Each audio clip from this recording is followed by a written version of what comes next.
again, dear ones. Reverend Robert with you here on a Friday night. It's 5 o'clock on the Mountain Time Zone, and that means it is time for the good news. That weekly look at the good news stories that often remind me of what a great place it is we live, all the amazing things that are going on in the world, and how you're a part of that as well. However, unfortunately, tonight we have to start on a little bit of a somber note.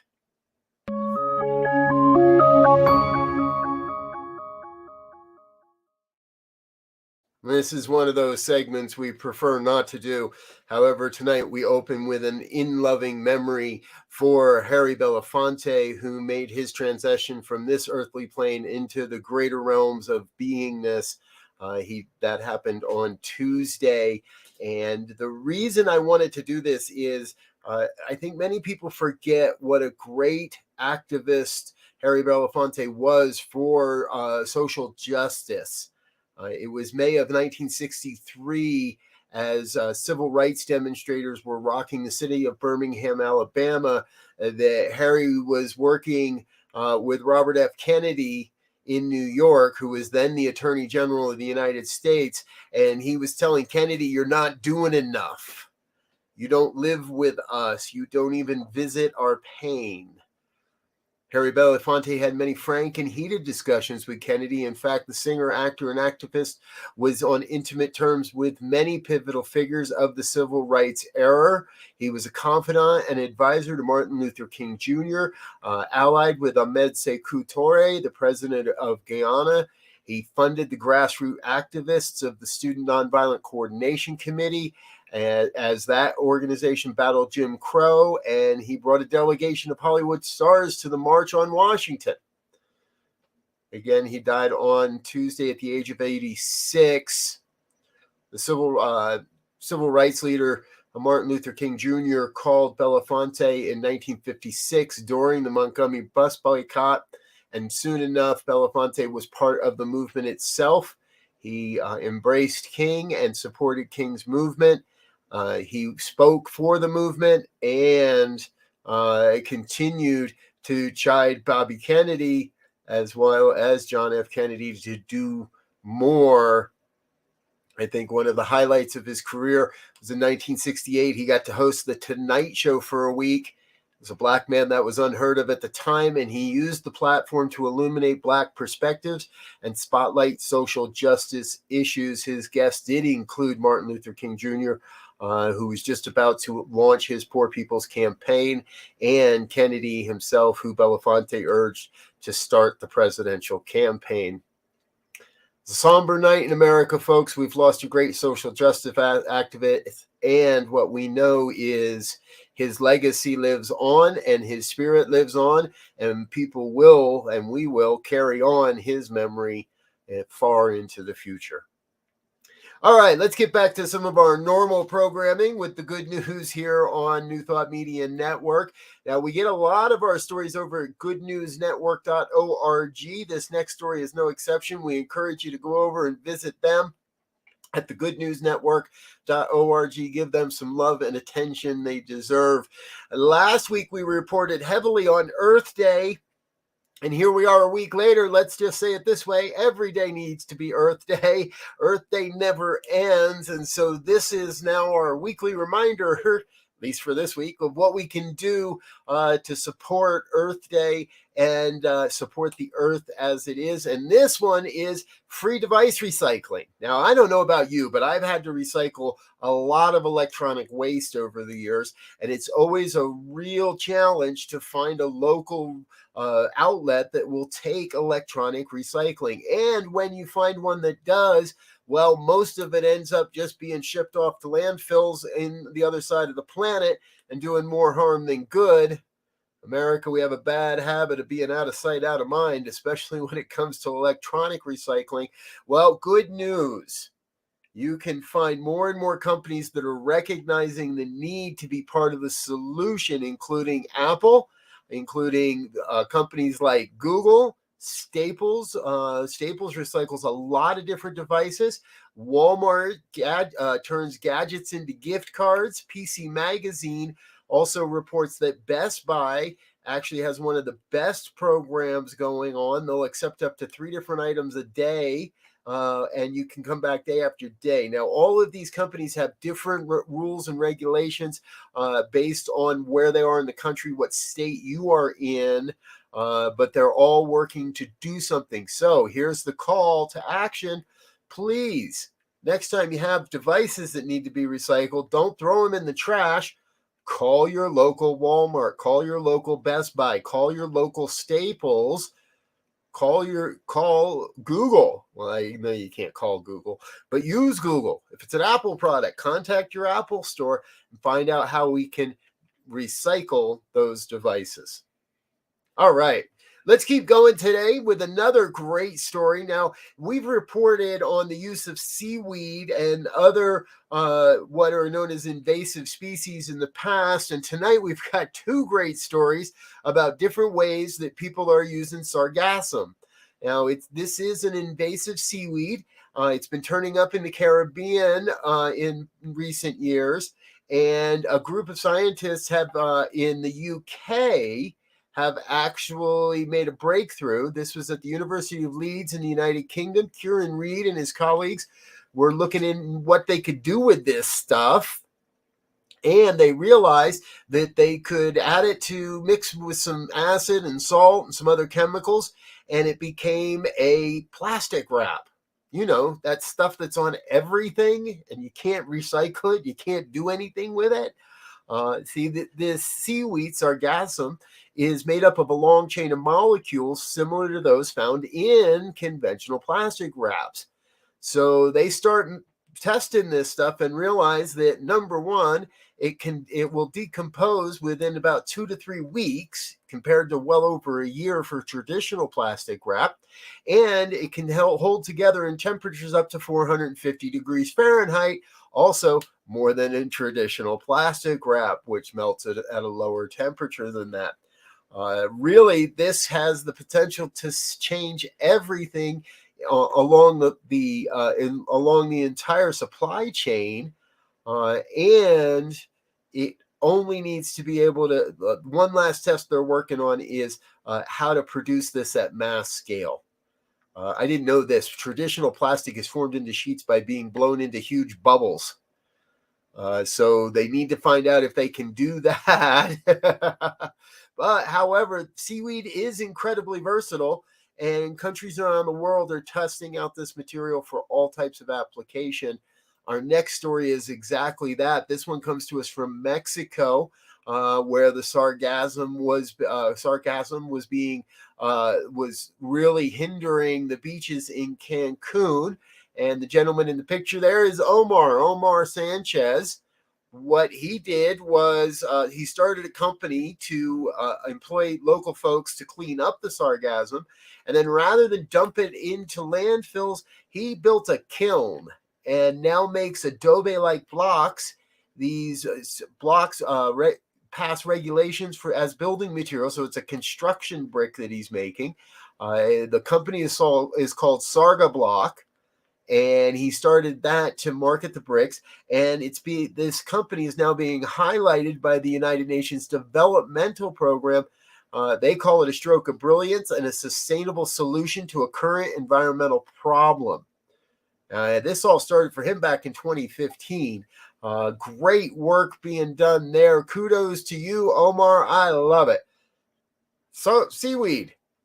See, folks, with a little bit of ingenuity, anything that might seem like a problem, we just got to look for the good that's inherent within it. That's pure new thought for you right there. All right, we're going to take a quick break. I'm Rev Robert. This is the good news on a Friday night. We're going to take a quick break, say hello to a couple of our sponsors, but please stay with us. We'll be back with more in just a moment.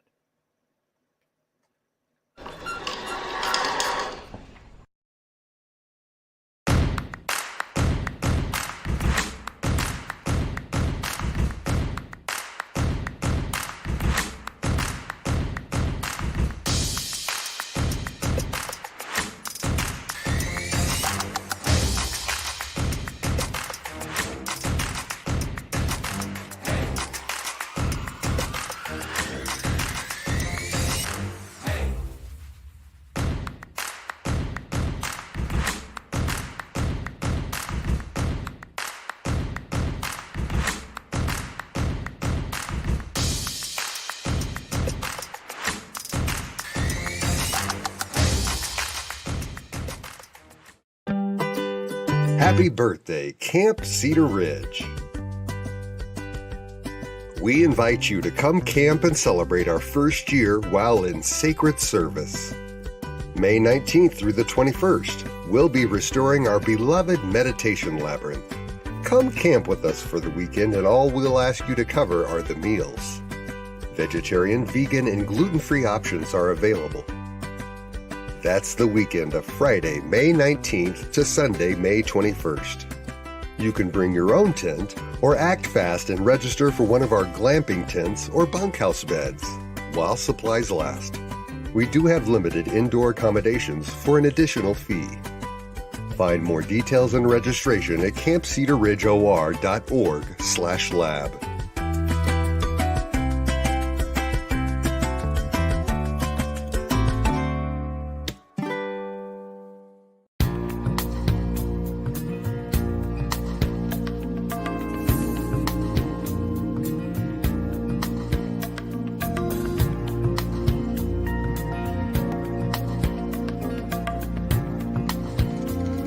Hello, everybody. My name is Ricky Byers, and I want you to know that I'm coming to Albuquerque, New Mexico for a concert on April 29th, and it's going to be off the chain. So invite your in-laws, your outlaws, invite everybody. Have everybody come.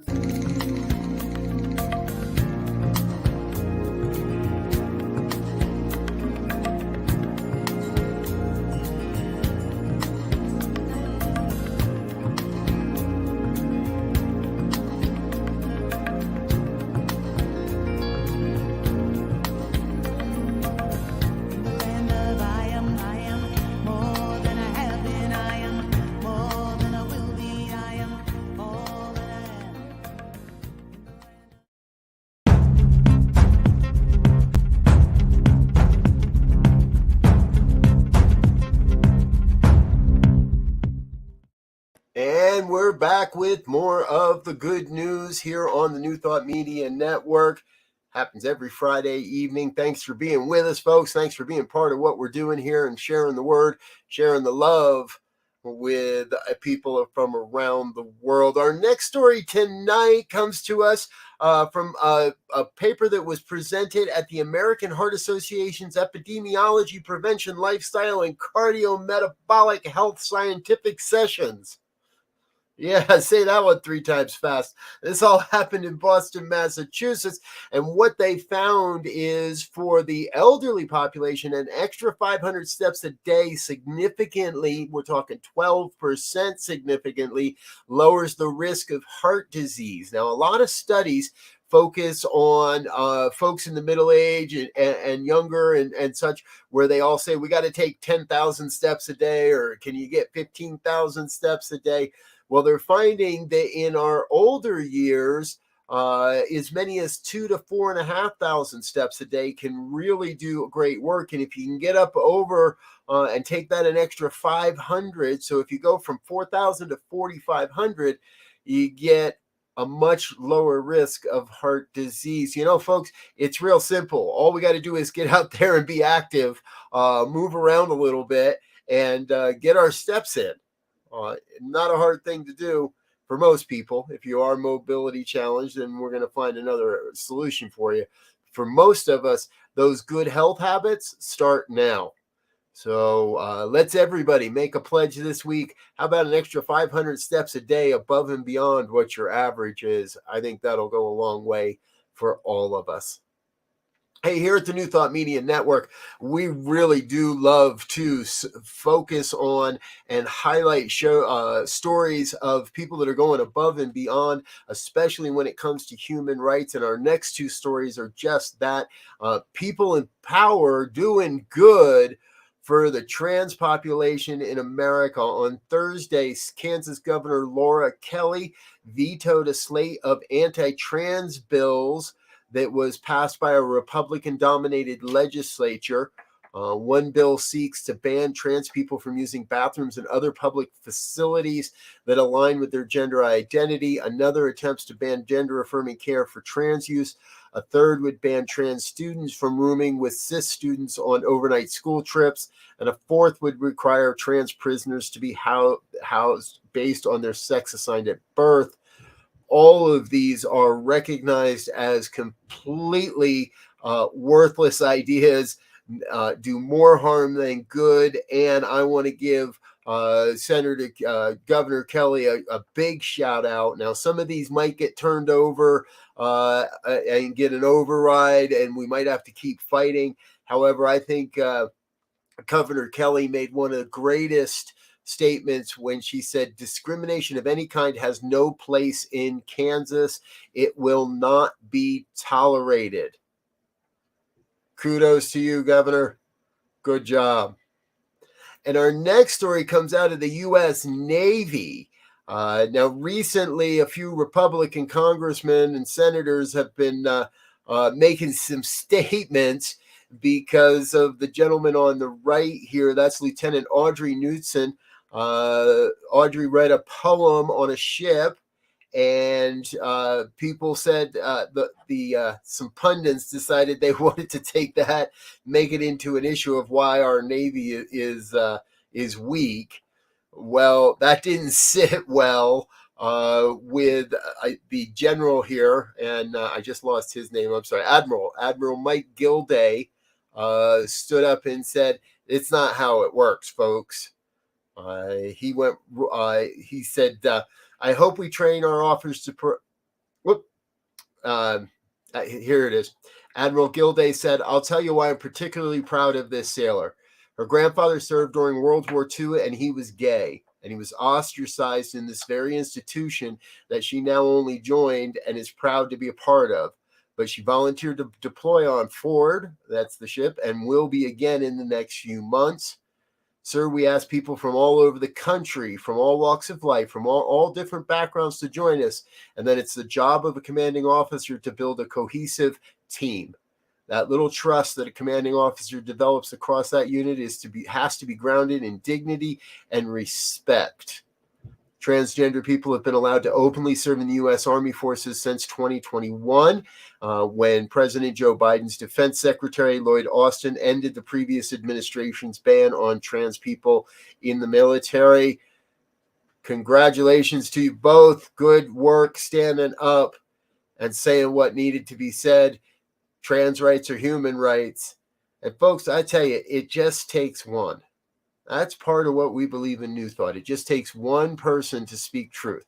It just takes one person to stand up and speak the truth, and the whole world begins to change. Good job, gentlemen and ladies. I'm not sure how Knudsen identifies there. It was unclear in the original article. Hey, here's a fun story. An art lecturer and collector from Singapore recently was able to reunite a family with lost World War II memorabilia, and had bought them at auction. So here's what happens. 39-year-old Wesley Aruzu bid on a collection of antique stamps, postcards, and other articles that included an unmarked set of booklets, which he eventually discovered belonged to a pair of laborers in Nazi Germany. He went on an adventure using the internet and other leads to find the original laborers' families and track down the sheks. Now, the immigration paper, within all of this, there were some immigration papers, and they were able to track these folks back to Australia and their family, and reunited them with their long-lost ancestors' proof of what they had done and who they were. Good news stories all abound. I love it. All right, folks, we're going to take another quick break. Let a couple more of our sponsors say hello and thank you. But don't go away. We're going to be back with more good news right here in just a couple moments. Stay tuned.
Thought Media Network is on the rise. We're looking to grow with you. Do you have technical media experience or perhaps a desire to learn? Are you willing to volunteer your precious time and attention? We share this message to benefit all. If you possess a computer with a camera and a microphone, we will share our knowledge with you.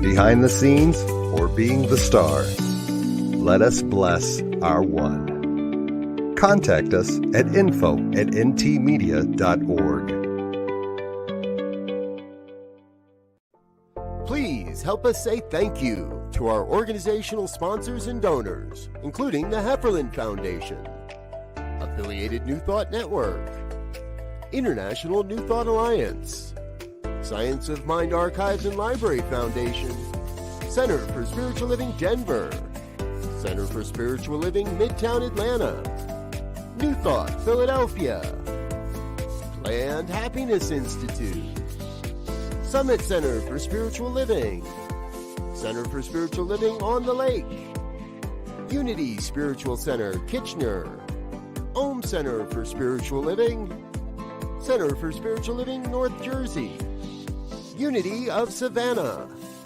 Center for Spiritual Living Seattle, and all of our individual donors and sponsors.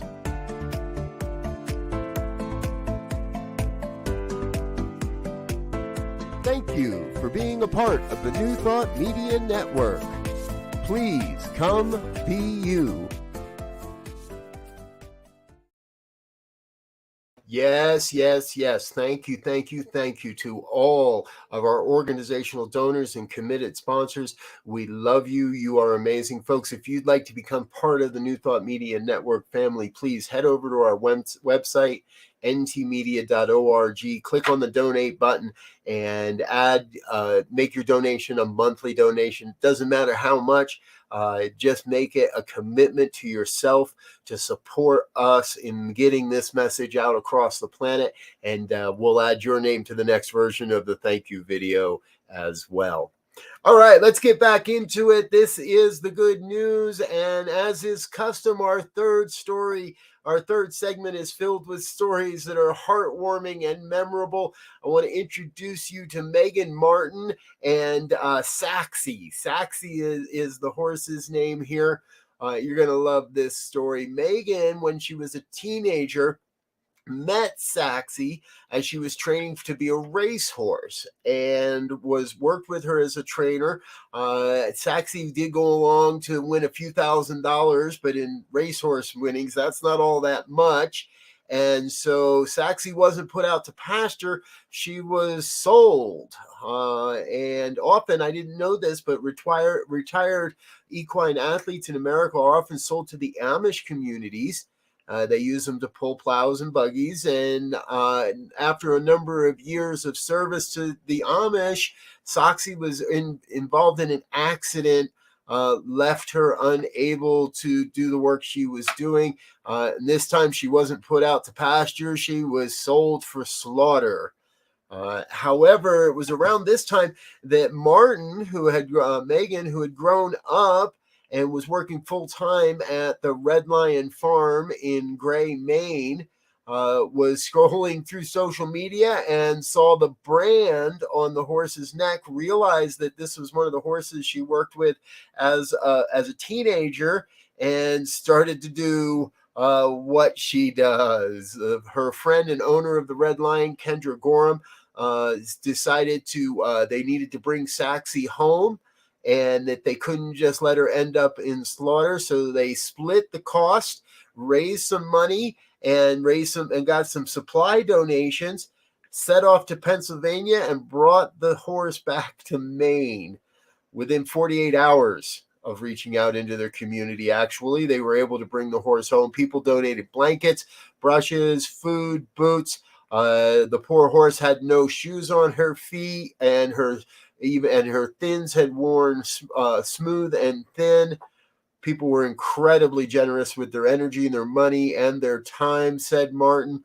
Saxy now works for Megan as one of her horses for an equine assisted psychotherapy program that she runs, which is for humans suffering from trauma and PTSD. Good work, Megan.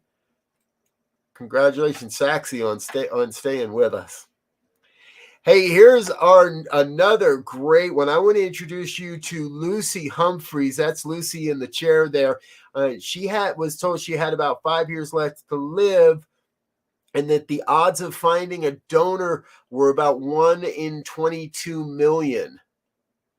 Lucy decided she would spend time on a beach, and she and her partner had taken their dogs Jake and Indy to a beach island for the day. Now, Indy, one of the dogs, and the dark colored dog there, kept running off to a stranger and would not leave the other person alone. Lucy said Indy went over there 4 or 5 times back and forth. She was minding her own business, and eventually they went over to apologize and got started chatting with the person. And now you know where this goes, right? After a few hours of enjoying a barbecue and getting to know each other, it turns out that the stranger turned out to be Katie James.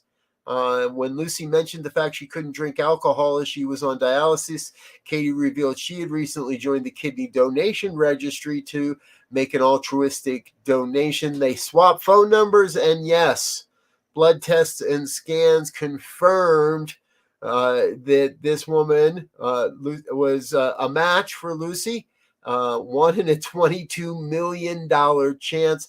The transplant did take place in October of 22. Katie, Lucy, and everyone involved have remained friends. They have, and the donations that they received, they created a group chat that they called the Kidney Gang. Great story. Reminds me of the book Racing in the Rain. Racing in the Rain. Our animal pets have so much more that they know of. Hey, our last story of the night. It's our new segment, our Hero of the Week.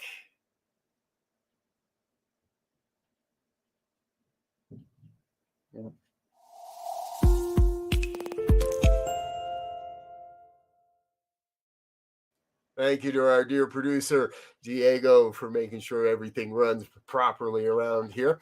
Nurse Katrina Mullen is pictured here. She cared for a 14-year-old teenage mom of premature triplets. Sharia Small is the mother's name. Now, as a 14-year-old, a 14-year-old mother, I can't imagine that alone, let alone recognizing you're having triplets. But it turns out that Mullen herself was a teenage mom and had her first pregnancy at 16. And what Mullen recognized was that this family was going to get broken up. Child Protective Services notified that Small and her kids would be separated and put into foster care. So Mullen acted fast. I didn't even think it through, she said. Everybody in my life thought I was insane, and I probably was at that point, but I would not let her be separated from them. She keeps the family together by adopting the 14-year-old and thereby adopting her children as well. Yes, there was a GoFundMe set up. Yes, it did raise over $80,000 to get this family started. And dear Katrina Mullen is our hero of the week for saving this family. Thank you, Katrina. Good work there. Hey, folks, if you have a good news story you'd like to share with us, please send it on over. goodnews@ntmedia.org. We'd love to hear from you. And please stay tuned. In just a half an hour, Reverend Michael Mangus is up with the Fireside Chat, Friday night Fireside Chat. Plan to join us for that as well. I'm Rev Robert. I'm going to get out of here for now. Until next time, I wish you peace and richest blessings. Bye now.